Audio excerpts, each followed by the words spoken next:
Bonjour à tous, bienvenue à ce nouvel épisode de Sur le radar. Donc cette semaine, on va discuter de mes deux recommandations, qui étaient Luckiest Girl Alive ainsi que Interview with the Vampire. Comme à l'habitude, je suis en compagnie de Maxime. Ça va bien? Oui, toi? Ben oui. Est-ce que tu voulais parler de quelque chose avant qu'on parle des films? Ben écoute, j'ai terminé City on a Hill, la saison 3, Oui. puis malheureusement, j'ai Ok. terminé le show. J'ai vu que ça a été cancellé. Ah, c'est ça, je m'avais demandé si c'était une vraie finale ou si ça avait été Ben, cancellé. ça finit comme pas en queue de poisson, là, comme tous les conflits sont pas mal tous résolus. Là. Il y en a quelques-uns là, qui le seraient pas, mais pour Mais ça te la laisse pas plupart... trop sur ta fin, là? Non, c'est ça, pour la plupart, tu sais, c'est quand même une fin. Là. Ok, bon, au moins. Hein. Genre, j'étais un peu déçu parce que Kevin Bacon, il était né pour ce rôle-là. J'ai vraiment hâte que t'écoutes Ouais. le show et qu'on en parle. Là. Mais Non, c'est vrai. non, sérieux, Kevin Bacon, c'était le rôle de sa vie. Là. Il était incroyable là-dedans. Puis j'aimais beaucoup l'acteur qui faisait The Corsi aussi, puis sa femme aussi qui faisait Siobhan. Ok. Mais écoute, j'ai beaucoup aimé. Là. Fait que, C'est disponible sur quelle plateforme déjà? c'est sur Crave, c'est une émission de Showtime. Fait que je sais Ok, pas parfait. si Netflix va le ramasser. Là, ils ont comme la réputation de ramasser des shows en cancellés. Là. Ouais, c'est vrai, puis de continuer, là, Ouais, effectivement. peut-être qu'ils pourraient les appeler et dire hey, t'avais combien d'autres saisons de prévues? Une, on peut t'en faire pour ramasser le following qui veut voir comment ça finit. Ouais, non, effectivement, c'est vrai. Puis tu sais, peut-être que justement ça marcherait. Ouais, peut-être. Fait que écoute, non, c'est ça. Sinon, pas grand chose. J'ai écouté beaucoup de films d'Halloween. Faut que je sorte un épisode spécial. Là. Je vais sûrement faire ça cette semaine. Là. Ouais, Et il y en a quelques-uns qu'on a vus en commun. On va pouvoir discuter de ça aussi. Là. Ah, good. On se fera un épisode spécial de ça. Je vais sortir aussi un 31 jours d'horreur. Peut-être deux. Là. Je vais en sortir deux derniers, en fait, là, probablement. Là. Parce que Ok. juste un, ça va faire comme un épisode de 15 films. Ça va être long. Là. Ouais, non, effectivement. Je parlerai peut-être pas de tous les films non plus. Ou en tout cas pas en détail. Là, parce qu'il y en a beaucoup qui c'était vraiment merdique. Là, puis ça vaut même pas la peine que je perde mon temps avec ça. Ouais, non, tu peux juste donner ton overall rating puis dire de pas perdre leur temps. Là. Non, c'est ça. Il y avait beaucoup de caca. Ouais. Hey, j'ai écouté quelque chose, moi j'y ai pas pensé, mais j'ai écouté les 3 saisons de Star Trek Lower Decks. Ok, c'est-tu bon? Comme la série animée là, de Star Trek. Ouais. Puis moi, honnêtement, j'ai vraiment aimé ça. Là. Tu sais, ça fait... C'est une bonne émission d'animation parce que c'est pas juste niaiseux. Tu sais, mettons comme Family Guy ou tu sais, t'as quand même des aventures de Star Trek, mais en même temps, ça se prend pas trop au sérieux, mais ça fit quand même dans le canon, genre. Fait que j'ai trouvé que c'était intéressant puis que c'était le fun. Puis les personnages étaient tous, tu sais, comme, tout vraiment le fun, il y a tout un petit quelque chose. Puis l'animation est super belle, les designs sont le fun. Là. Fait que non, j'ai bien aimé, honnêtement. Ok, moi je suis pas trop animation, par exemple. Tu sais, j'avais écouté Invincible, je trouve ça correct, là. Invincible, je trouve qu'il y a un peu trop de hype autour, là. J'ai l'impression que Ouais, ça ben comme... ça a l'air de se prendre pas mal au sérieux aussi, là. Mais je pense que ça remplit un vide laissé, là, entre des saisons de The Boys pour ben du monde. Ouais, non, c'est ça. Mais tu sais, Star Trek Lower Decks, c'est vraiment plus léger. Là. Ok, Ça se prend pas vraiment au sérieux. Là. C'est plus comme une comédie. Là. ok, bon. Mais non, Mais d'habitude, non. quand j'écoute des trucs en animation, ça va être genre des comédies genre South Park. Ouais, c'est Ou ça. je vais écouter des animes, là. Non, c'est ça. Mais tu sais, je trouvais que Star Trek Lower Deck, tu sais, moi, mon animation favorite, c'est Futurama, genre. Ok. Puis, tu sais, c'est un peu peut-être moins niaiseux, Futurama, mais il y a quand même, tu sais, de l'action-comédie, genre. Ok. Bon. Bon, j'ai bien aimé ça. Honnêtement, j'ai hâte de voir la prochaine saison, là. Mais là, je vais sûrement commencer The Bear, là, vu que j'ai fini City on a Hill avec Lisiane. Ah ouais, c'est bon, The Bear. Donc, sûrement, je vais écouter The Bear. Là. Ça prend 3 épisodes. Tu sais, les 2 premiers, j'étais comme, mais à partir du 3e, c'est super bon. Ok, bon, moi, je donnerai une chance à The Bear. Moi, j'ai bien aimé ça, en tout cas. Je trouve que c'est différent. Ouais, non, c'est ça. Mais City on a Hill, c'était bon, mais tu sais, en même temps, c'est une autre affaire de police pis d'avocat, là. Non, Sauf que c'est ça se passe t'sais. des années 90, pis c'est vraiment filmé comme si ça avait été fait dans les années 90. Fait que j'ai beaucoup aimé le charme de l'émission à cause de ça. Mais je dis charme. Je sais pas si c'était vraiment un charme, là, mais... Non, mais l'esthétique, là. L'esthétique, ouais, c'est ça. C'est que... C'est pas juste des décors pis des costumes pis des autos, des vieilles autos. C'est aussi, genre, la cinématographie est pas beaucoup, là. Ah, c'est cool. Honnêtement, c'est le fun. Non, pour vrai, j'ai adoré la direction artistique de l'émission. Nice. Parlant de direction artistique, dans une autre ordre d'idée, tu veux-tu qu'on parle de Luckiest Girl Alive? Donc, y a pas grand-chose à dire sur Luckiest Girl Alive. Dans le fond, ça raconte l'histoire du personnage de Mila Kunis qui s'appelle Annie. Et dans le fond, elle doit faire affronter la réalité d'une épreuve qui est arrivée dans son passé. Puis, comment t'as trouvé ça, Maxime? Cringe Fest 2022 de Nancy Loward. Ah, vraiment, hein? Ah, mais regarde, en partant Finn Wittrock, là, il porte bien le Rush dans son nom. Il y a autant d'acting chop que de Rush. Ouais, absolument, là. Genre, c'était épouvantable, là, son affaire. Là. Ça faisait longtemps qu'on n'avait pas vu une performance moche de même. Là. Genre, sans vie, totalement sans vie. Là. Ouais, non, tout à fait, là. J'ai été surpris aussi de voir Scoot McNairy faire une apparition. Ouais, c'est vrai. J'étais quand même crampé parce que honnêtement, je trouve ça drôle que le gars s'appelle Scoot. Là. Fait qu'à chaque fois que je le vois, je suis comme lol, Scoot. Scoot. Mais ouais. Je pense qu'il se promène en scooter. Je sais bien pas, hein. Mais écoute, c'était. J'hésite à trop le ramasser le film aussi parce que j'ai quand même un message important dans le film. C'est juste que l'emballage est vraiment pas terrible. Ouais, mais mon problème aussi avec le message, c'est qu'ils essaient d'en mettre trop en même temps, genre. Que ça, ils perdent leur focus un moment donné, je trouve. Ben, ils ont comme essayé de mettre un mystère dans le film, là, de savoir est-ce qu'elle était vraiment complice là, au school shooting. Là, ah, ça marche ou pas, est-ce qu'elle l'était pas. Puis au début, tu sais, ta voix là, avec le couteau comme ça stabait son mari, là, puis là, elle se dit « Ah, you psycho », là, t'es juste... Mais honnêtement, la narration de elle qui se parle à elle-même, j'ai l'impression que j'écoutais un long épisode de You. Ah ouais, j'avoue. La valeur de production puis la direction c'est vraiment similaire à You. Ah, c'est pareil, c'est You Mila Kunis. Puis ça m'a vraiment dérangé tout le long. Je sais pas si j'avais jamais vu You avant, ça m'aurait autant dérangé. J'aurais quand même pas aimé ça parce que honnêtement non, c'est pas bon. C'est pas je pense que le pire c'est la réalisation là. Ouais, parce que les dialogues là. Ouais, mais les dialogues en même temps, à la limite c'est pas si pire, mais les dialogues auraient pu être salvage par des meilleures performances. Parce que Mila Kunis était pourri. Finn Wittrock était vraiment pas bon. Connie Britton, Karine, là, a fait la mère de Mila Kunis dans le film. Là. J'ai ri fort à certains moments. Là. Quand elle est dans l'auto, là, pis elle est genre ah là, je me paye un avocat. C'était la pire livraison de ligne que j'ai vue depuis longtemps. Moi, j'arrêtais pas d'imaginer que c'était Jennifer Coolidge à la place. Que ça aurait été hot, là.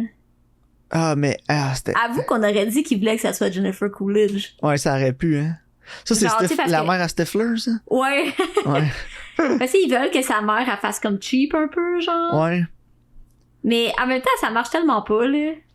Ah, je sais, mais c'est pour ça que je te dis que le problème, c'est la réalisation, parce que il y avait pas de cohésion dans le film, genre, entre les actes, entre les histoires, entre le narratif de ce que ça voulait dire. Les acteurs étaient pas bons. Il y avait aucun style visuel qui lui appartenait. Tu sais, ça avait l'air d'un TV movie, là. Genre visuellement, c'était un TV movie. Il y avait pas de plan vraiment. Il y avait pas de plan qui sortait de l'ordinaire. Non, il y a rien qui se démarquait. Il y a rien. Il y a pas un moment dans le film. La réalisation la plus safe plate que j'ai vue depuis longtemps. Non, c'est ça. Le jeu des acteurs qui était moche. C'est sûr que le réalisateur, il était pas dans ses souliers, là. Je sais pas s'il a fait d'autres choses. J'ai pas regardé ce qu'il a fait d'autre. Moi non plus. Je veux pas dire que c'est un mauvais réalisateur parce que je le connais pas. Mais clairement, ça, c'est pas sa tasse de thé. C'est pas genre son genre. Tu sais, j'étais en train de browser un peu ce qu'il a fait. Il a fait des épisodes de Handmaid's Tale. Il a fait 12. 2 épisodes de Fargo. Broadchurch, 2 épisodes. Tu sais, il a fait des trucs qui sont quand même bons. Toutes des bonnes séries, là. Ouais, c'est ça. Non, c'est ça. Fait mais c'est vraiment différent de ce qu'on vient d'écouter aussi. C'est ça, exactement. Là. Fait que, écoute. Puis ça paraît que c'est un gars qui vient de la télé aussi, là. Genre, c'est plate à dire, là. Mais non. Ça paraît ça que c'est un gars qui a réalisé beaucoup de télé avant de faire ce film-là. Là, parce que ça filait comme un long épisode de quelque chose. C'est ça, je veux dire. Le film, il file comme trois mettons, épisodes de séries télé raboutinés ensemble, genre. Non, c'est ça. Puis comme je te dis, ça filait comme un long épisode de You. Là, non, c'est ça. Puis, tu sais, comme je te dis, quand il essaie de trop en mettre, c'est parce que t'as pas juste l'histoire de Annie. T'as genre l'histoire de, justement, avec sa mère, avec le gars à qui elle veut se marier, sa job, qu'elle essaie d'avoir une promotion. Puis, en plus, t'as l'histoire avec le school shooting. Tu sais, j'étais comme arrêtée d'en mettre. Là. Puis t'as aussi aucune... Les autres personnages, ils prennent vraiment l'arrière-plan. Dans le sens que son chum... il a l'air d'un good guy, puis un moment donné, genre, c'est un tout croche. Il agit comme un asshole. Mais il y a rien qui te laisse croire que ça pourrait être ça, autre le casting, là. Mm-hmm. Parce que genre, on s'entend que Finn Wittrock, il a tout le temps l'air du pay-jock, là. Genre, chaque fois que je le vois dans quelque chose, je suis comme, lui, ça va finir que c'est un tout croche, puis... Ouais, tu sais, c'est le gars genre, son père, il est avocat, là. Ouais, c'est ça.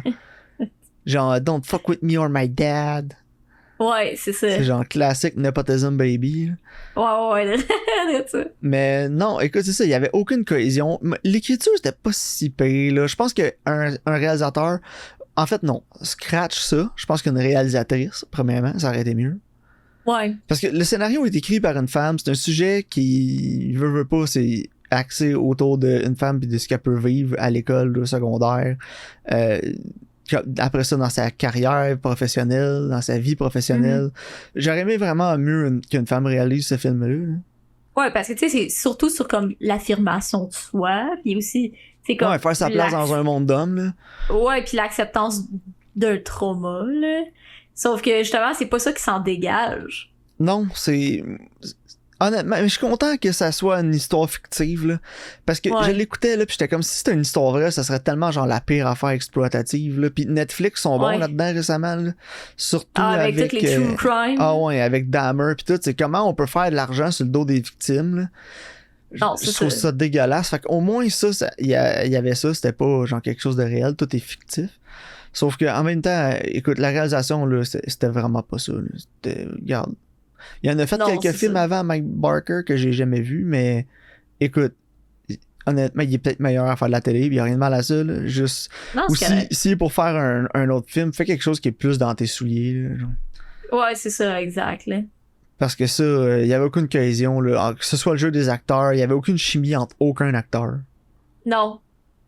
Genre Mila Kunis avec son chum, ça marchait pas pantoute. Mila Kunis avec sa mère, ça marchait pas. Même avec sa meilleure amie, là, Nell, qui était jouée par Justin Liu. Ouais, mais c'était comme le moins pire, je trouvais. Ouais, c'est ça. Mais même à là, j'avais la misère à y croire par moment, tu sais. Non, c'est ça. J'avais l'impression que c'était plusieurs personnages dans plusieurs films différents qui se ressemblaient. C'était... c'était pénible, Karine. Oh, ouais, non, c'était vraiment pénible. Moi, j'ai mis 3 sur 10, là. Ouais, 3, je pense que c'est une bonne note, 3 sur 10, parce que il y a des éléments qui sont importants. Il y a quelques dialogues que j'ai aimés, là, par exemple. Il y a des lignes que j'ai fait, ça c'est bon, ça sonne bien. Mais, comme je te dis, la réalisation, là, c'était pas là. Il y avait pas... Ouais, la réalisation, c'est la glu, là. Sans ça, il y a rien qui va pogner ensemble. Il y a rien qui marche, là. Ou genre la levure, tu fais un gâteau, pas de levure, il est flat, il est poche, ton gâteau sera pas mangeable. Ben, c'est ça. Fait que non, 3 sur 10, là, j'ai comme rien d'autre à dire. C'était vraiment nul. Écoutez pas ça. Perdez pas votre temps, écoutez ça. Non, c'est ça, exact. Honnêtement, j'ai vu des TV movies qui étaient meilleurs que ça. Ouais, moi tout. Puis l'aspect que les TV movies sont 90 minutes à la place de genre 120. Ouais, à la place de 2 heures, là. Ouais. Parce que oui, c'était long. C'était 2 heures qui filaient comme 4. J'ai l'impression que je viens de finir une mini-série quand j'ai fini le film. Hey, parlant de films de 2 heures qui filent comme 4. Ah, tu veux parler de... Tu veux parler d'Interview with the Vampire? Je trouvais que c'était un bon segue. Ouais, c'est un excellent segue. Écoute, Karine, cette semaine, là, c'était le Slugfest, là, ce que t'as recommandé. Là. Ouais, vraiment, mais je pensais pas. Hein. Tu sais, je pensais que Interview with the Vampire, ça allait être un Slugfest, mais je pensais que Luckiest Girl Alive, ça allait être trashy puis passer vite, là. Non, mais Interview with the Vampire, en plus, tu sais, j'ai pas vu ça depuis le secondaire, là. Ouais, moi aussi, ça fait vraiment longtemps que je l'avais pas vu, là. Tu sais, ça fait quand... J'ai pas vu ça là, depuis... Genre 2005, là. J'ai pas vu ça depuis ta passe IMO, Karine. Fait qu'écoute, on va en parler, vas-y. Ouais, donc Interview with the Vampire raconte l'histoire d'un vampire qui raconte l'histoire de sa vie à un journaliste. Là. Pas mal ça. That's it. Avec Christian c'est aussi Slater. L'histoire de 2 homosexuels avec leur fille adoptive. Ben, c'est ça.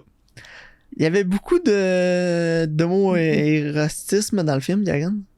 Ben moi, ça m'a pas dérangé, là. Moi non plus, je trouvais ça juste drôle, par exemple, à certains moments, là, genre, il y avait comme un peu trop de chimie entre Brad Pitt pis Tom Cruise. Tom Cruise. Mais apparemment que le livre est vraiment comme ça aussi, là. Fait que, genre, praise au film de l'avoir conservé, en fait, là.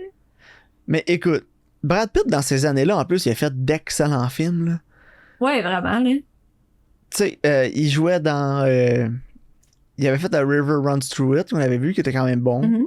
Ouais. Il jouait dans California, je sais pas si tu l'as déjà vu, c'est quand même nice. Ouais. Legends of the Fall, Seven, 12 Monkeys, Sleepers. Ça, il est en feu, Brad, dans ça. Ah ouais, Satan au Tibet, Joe Black, c'était pas tant bon, mais lui, il était bon dedans. Mais ce film-là, c'est un des pires films que j'ai vu Brad Pitt dedans, là. Je regarde ce qu'il a fait avant, là, puis après, j'ai de la misère à me souvenir de quand j'ai vu Brad Pitt aussi mauvais.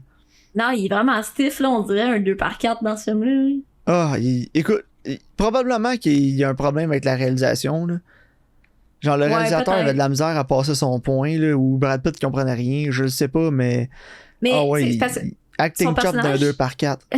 Son personnage, il est comme plus sensible. Puis, mais je sais pas si, tu sais, comme, il y a de la misère à faire sensible.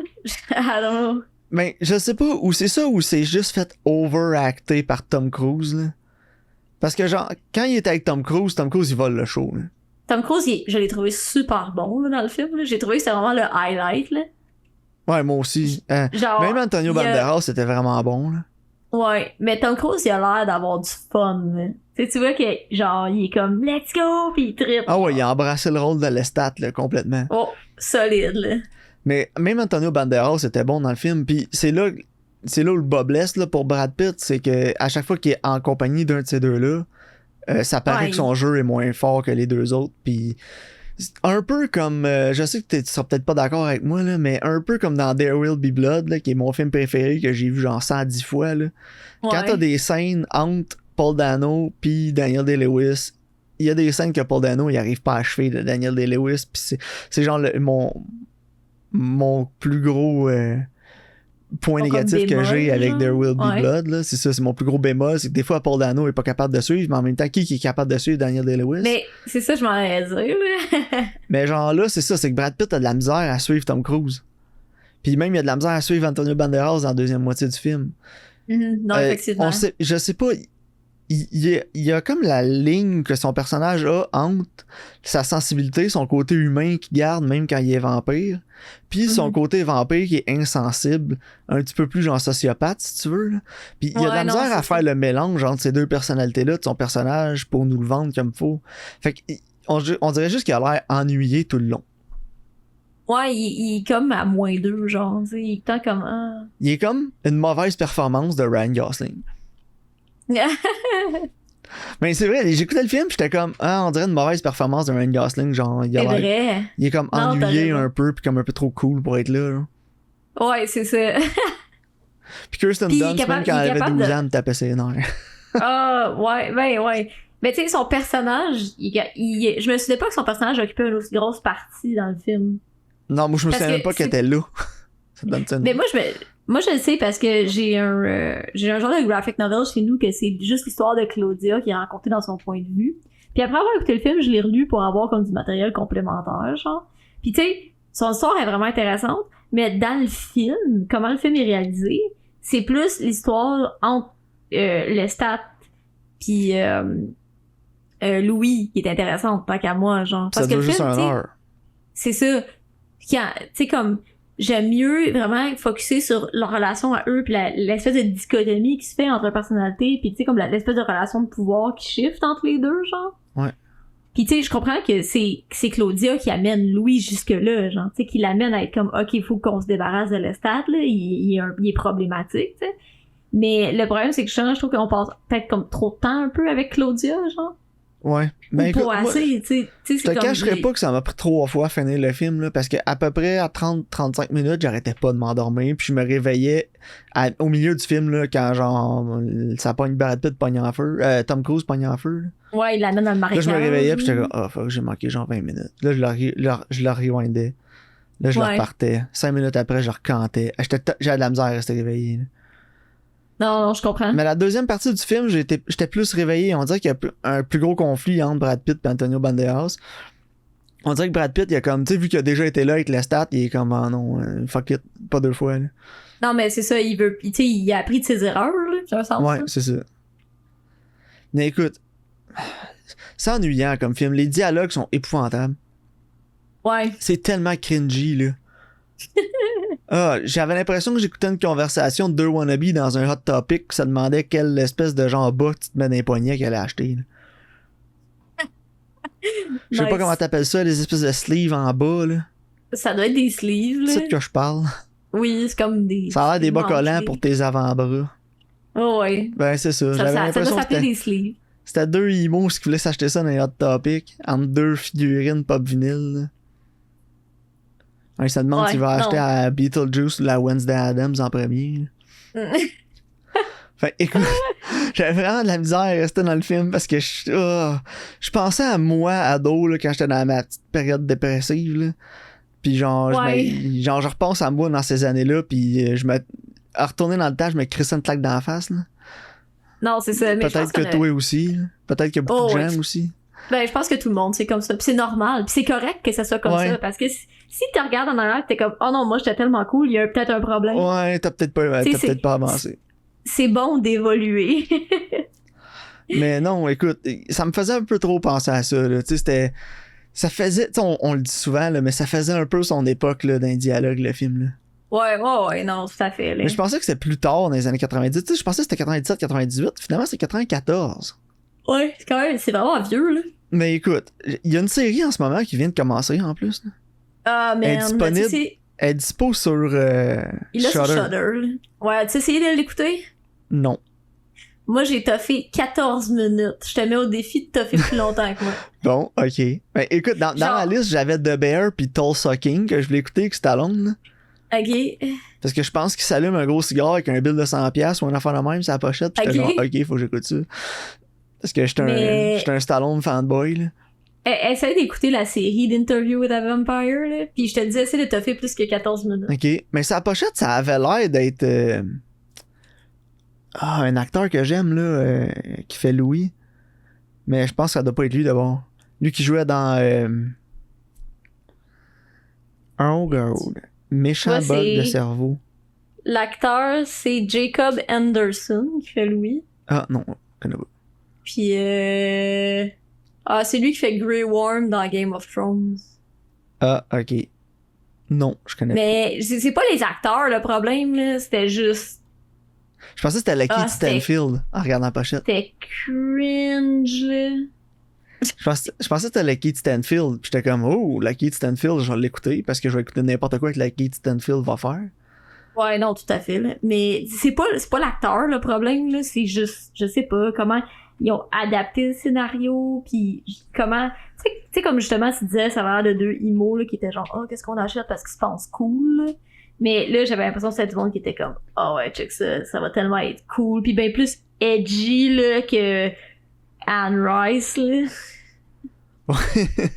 Non. Non. Ok. Bon, regarde, je vais essayer de te faire... Je vais l'écouter, voir si je suis capable de faire plus que 14 minutes. Je suis curieuse d'avoir ton opinion pour le réel. Mais je pense pas que je vais faire plus que 14 minutes, Karine, parce que je suis moins patient que toi, ces affaires-là. Mais écoute, je l'ai commencé, puis j'étais là, on se tombe bien. Là, j'étais comme, ok, je vais laisser une chance. Puis là, après, 5-10 minutes, j'étais là, nope. Ouais, puis après 14 minutes, t'as fait Big Nope. Mais ouais, pour revenir au film...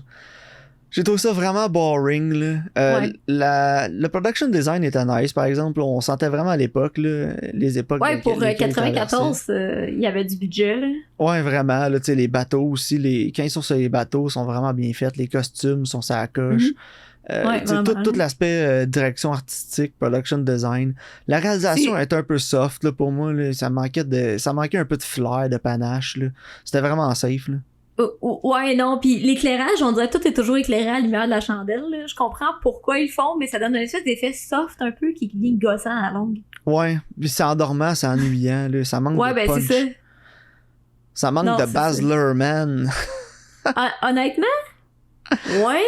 Puis je pensais pas dire ça un jour dans ma vie. Ben, Baz, moi je pense que ça ferait un bon... Il ferait un bon remake, genre. Ça serait complètement débile mental, mais ça serait bon.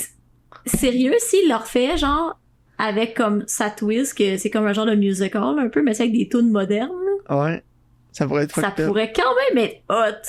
Il pourrait le refaire à la version... C'était quoi le film déjà, là, avec Heath Ledger, là, qui fait un chevalier? C'était-tu Chevalier, le nom du film? Ah, le Roméo et Juliette, là? Non, Chevalier. Ah, ça, c'est pas le Des films chevalier. qui a plein Ouais, il y a d'anachronismes. des anachronismes. C'est tellement ouais, hot, mais c'est fait exprès, tu sais, pis c'est ça qui est drôle. Pis la foule qui chante We Will Rock You, genre, c'est le seul moment dans ma vie que j'ai aimé cette chanson-là, c'est dans ce film-là.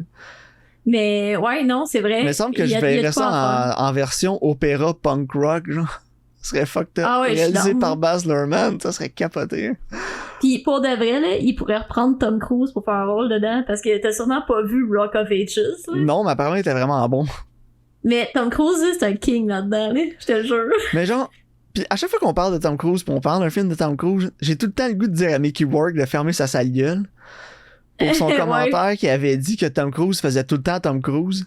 Puis François, je sais que t'es à l'écoute, toi aussi, ferme ta sale gueule, parce que je sais que t'as dit ça. Mais genre, écoute des films de Tom Cruise qu'il joue pas Tom Cruise, comme vous dites, là, dedans, pis vous allez voir que c'est un esti de bon acteur. J'en ai rien à foutre que ce soit un esti de fucké, ce gars-là.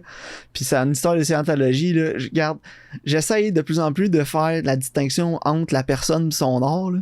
Mm-hmm. Pis genre, Tom Cruise, là, c'est un des meilleurs acteurs de sa génération, là, pis il va faire toute lèvre de bonheur pour me prouver le contraire, là. Non, il est malade. C'était juste bizarre de le voir en blond, là. J'étais comme, plus jamais, s'il vous plaît, là. Mais écoute. Pis j'étais genre, je m'en fous, même si Lestat il est blond dans le livre, mettez-y une chevelure noire, s'il vous plaît. Mais non, écoute, Entretien avec un vampire, je donnerais 5 sur 10 parce qu'il y a vraiment des aspects qui sont nice, de la direction artistique surtout. Mais. Ouais, oh ouais. Genre, la réalisation était pas là. Brad Pitt était vraiment pourri. Puis, tu sais, on parlait de l'accent de Brad Pitt dans 7 ans au Tibet. Là. Il y a comme un drôle d'accent là-dedans aussi, là. Non, c'est vrai. Puis, dans le fond, le bottom line, c'est que Brad Pitt, faut pas qu'il fasse d'accent. Ouais. Mais en tout cas, regarde. Ça m'a donné le goût d'écouter un autre film de Brad Pitt des années 90, là, genre 7 ou 12 Monkeys. Là. Ouais, vraiment, là. Parce que je me dis. Moi, quand chaque fois que je vois de Brad Pitt à ça, je suis genre, est-ce que j'écouterais Ocean Eleven? Ouais, ou Moneyball, là. Ouais, là-dessus. Moneyball, c'est un de ses meilleurs. Personne n'en parle en plus. C'était gros quand c'est sorti, mais on dirait que ça a comme pas suivi. Ça a pas. Il y a pas comme de statut culte de Moneyball. Il devrait. Non, c'est vrai.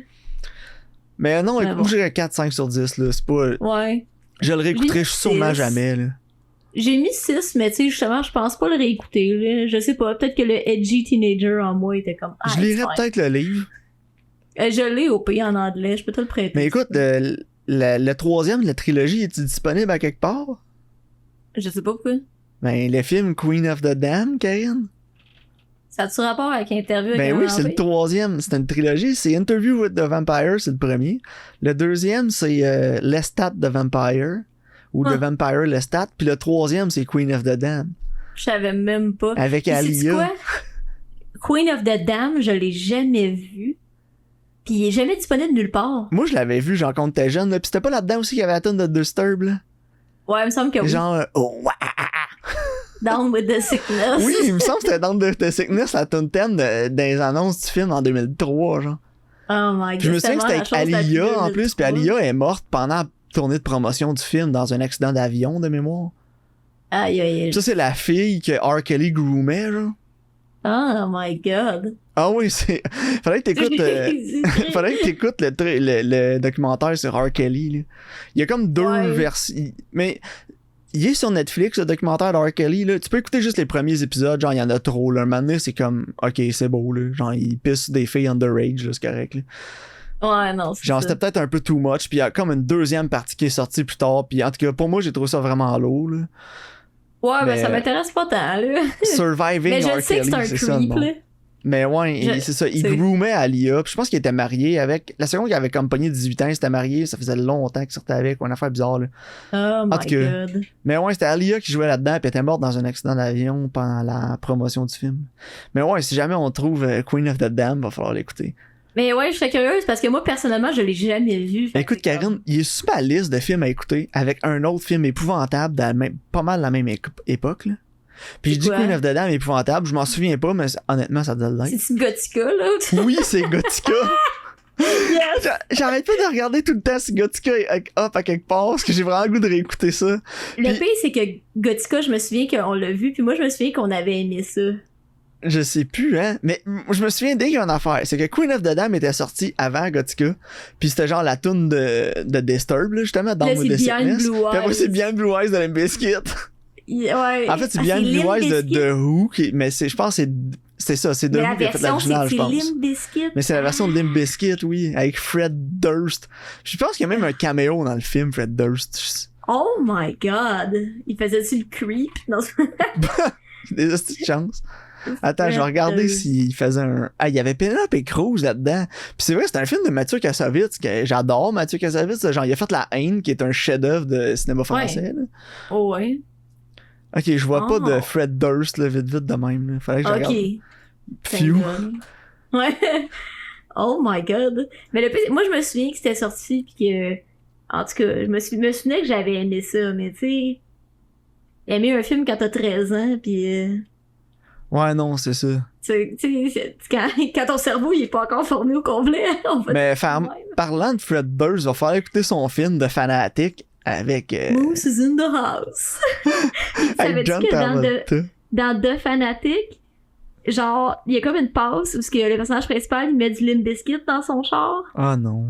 Pis là, il est là, oh yeah, that was good. Il passe son enfant, genre, là. Pis là, yeah, that was the shit, yeah. Yeah, you wanna listen to a little biscuit? Yeah, a little biscuit? Faut falloir l'écouter, carrément. Oh my god. C'est ce que je trouve drôle avec John Travolta. Non. Il est sur une tangente. Pour finir le podcast, on va finir avec une petite anecdote de même. Là. Il est sur une tangente complètement opposée à beaucoup d'autres acteurs de sa génération qui sont comme plus en fin de carrière puis qui ont décidé d'aller vers des films plus indépendants, un peu plus niche, puis ont comme une resurgence. Tu sais, t'as genre Nick Cage là, qui a fait des films incroyables comme Pig récemment. Mandy. Genre Mandy qui était vraiment bon. Puis t'as genre Kevin Bacon qui est allé jouer dans City on a Hill qui était incroyable. Pis là, t'as genre John Travolta qui te fait des merdes, là, comme ça, de fanatique, genre, pis en pile, navet par-dessus navet dernièrement. Pis il y a genre plein d'acteurs de cet âge-là, genre de cette génération-là, qui sont vraiment en train de turn over, genre un new leaf, là, si tu veux, genre... Même Adam Sandler, qui est d'une génération un petit peu plus récente que lui, mais même à là, Sandler est attaché au nouveau film des frères Safdie, que j'ai vraiment hâte de voir, pour ceux qui savaient pas, pis ça va se centrer sur... le trade de cartes de sport. Ah, c'est malade, là. Fait que, on garde un peu dans le même style qu'Uncut Gems avec le gambling de basket, mais là, on s'en va avec des cartes de collection. Mais ouais, écoute, John Travolta, je comprends pas ce qu'il fait, là. J'en trouve un nouvel agent, fait quelque chose. Parce qu'il était bon dans le temps, John. Il en a fait des films qui étaient vraiment bons. Puis, genre, justement, là, t'es comme à. C'est quoi le beau terme là, pour dire la fin de ta carrière? À l'aube de sa carrière? Non. L'aube, ça serait comme le début, tu sais. Ouais, il est à l'apogée, là. Il est à l'apogée de sa carrière. Ce serait le temps, là, justement, de faire des trucs un peu plus... Ouais, si tu veux partir sur une bonne note... Genre, prends des chances, fais quelque chose. Je sais genre, prendre une chance, là, c'est pas faire... prendre une chance, pas faire un film de Fred Durst. Non, c'est ça. Je vais aller sur Little Biscuit. Little Biscuit. Fait que, ouais, non, écoute. Mais ouais, ça, pour moi, c'est pas mal ça que j'avais à dire, là, mais ouais... Parfait, avais-tu tes recommandations? Ben oui. Écoute, mon vieux, ça va être Dreamhouse, qui est disponible sur Netflix. J'avais aucune idée que ce film-là existait.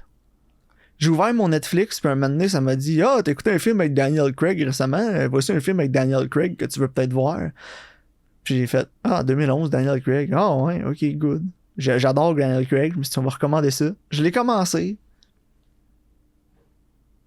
Moi aussi. Ouais, on va rester spoiler free. Tu t'as dit, j'avais oublié que ça existait. Moi, je l'ai écouté, puis mon cerveau a déjà oublié que ça existait.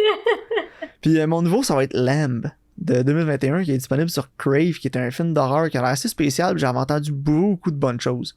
Ouais, il me semble que ça allait... C'était à Sundance, ça l'avait créé vraiment beaucoup de buzz. Ouais, puis il me semble que YMS aussi, là, il avait vraiment aimé ça aussi. Ouais, je suis curieuse de le voir. C'est une bonne recommandation. Puis je m'en suis mis quelques autres là, dans une liste à part que j'ai faite. Ouais, moi aussi. J'ai déjà ma recommandation, ma nouveauté. Veux-tu la dire si tu veux? Ben vas-y donc, on va prendre un peu d'avance. Moi, ça va être Barbarian sur Disney+. Ah, nice. Ouais, je l'ai vu en plus qu'ils l'ont ajouté récemment, puis j'avais vraiment le goût de le voir. Ouais, ben ça, quand j'ai vu qu'ils l'ont mis, je suis là, shit, je vais recommander. Mais j'ai hâte de voir le nouveau Hellraiser aussi, mais je pense qu'il est pas là.